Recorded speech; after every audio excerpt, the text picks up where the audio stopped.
Hey guys, it's Sean, and we have to talk about how 2018 was a very special year for the horror genre. From rebooted sequels to totally original fare, and even a film that's finding itself in the Best Picture race, this was truly a special year for horror. So let's run down our picks for the top 5 horror films of 2018.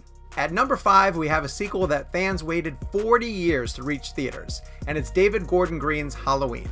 What I love about this film is that this new Halloween pretends every other Halloween sequel never happened and just builds off of the story threads in John Carpenter's original film.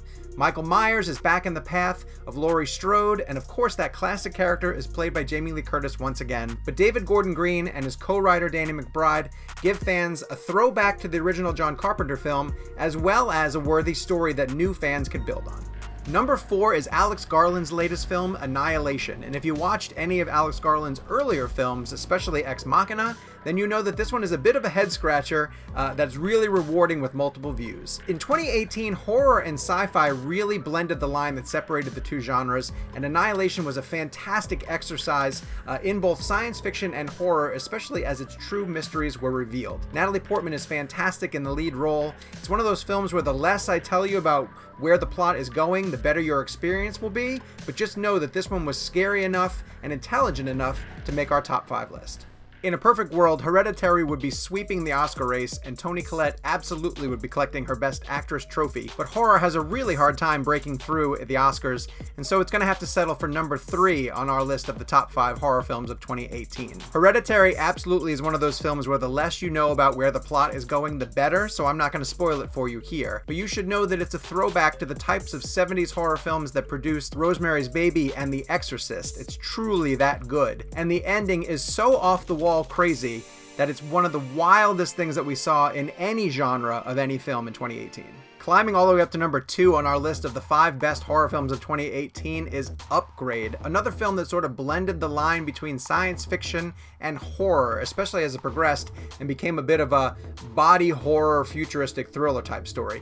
Logan Marshall Green is absolutely fantastic in the lead role of Upgrade, about a man who gets a chip implanted in him and learns that there's a computer that's basically controlling his movements. It sets him on a very personal mission to avenge a crime that was committed against him, one that I don't want to reveal right here.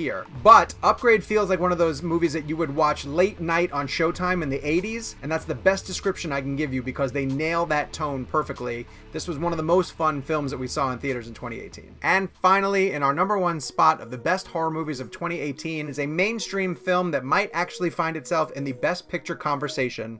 Of course, we're talking about John Krasinski's A Quiet Place. What an original concept of putting people in a world where they cannot make any noise for fear that they will be attacked by mysterious alien creatures. We don't learn a whole heck of a lot about the threat, but we really connect with the family that's at the heart of the film. Krasinski's writing and his own performance as the father trying to protect his family stand out, but truly the star of A Quiet Place is Krasinski's own wife, Emily Blunt, who's fantastic as this woman really trying to hold everything together in an unusual circumstance, and of course, is pregnant in the worst possible time.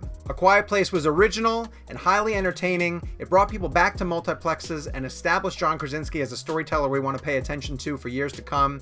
It was our choice for the best horror film of 2018. This list was a lot harder to put together than you would think because there were a number of really great horror films that came out in 2018, so I'm sure that we missed a few. Be sure to tell us in the comments section which movies you would put in the top 5 horror films of 2018. And for all of your entertainment needs, subscribe to CinemaBlend.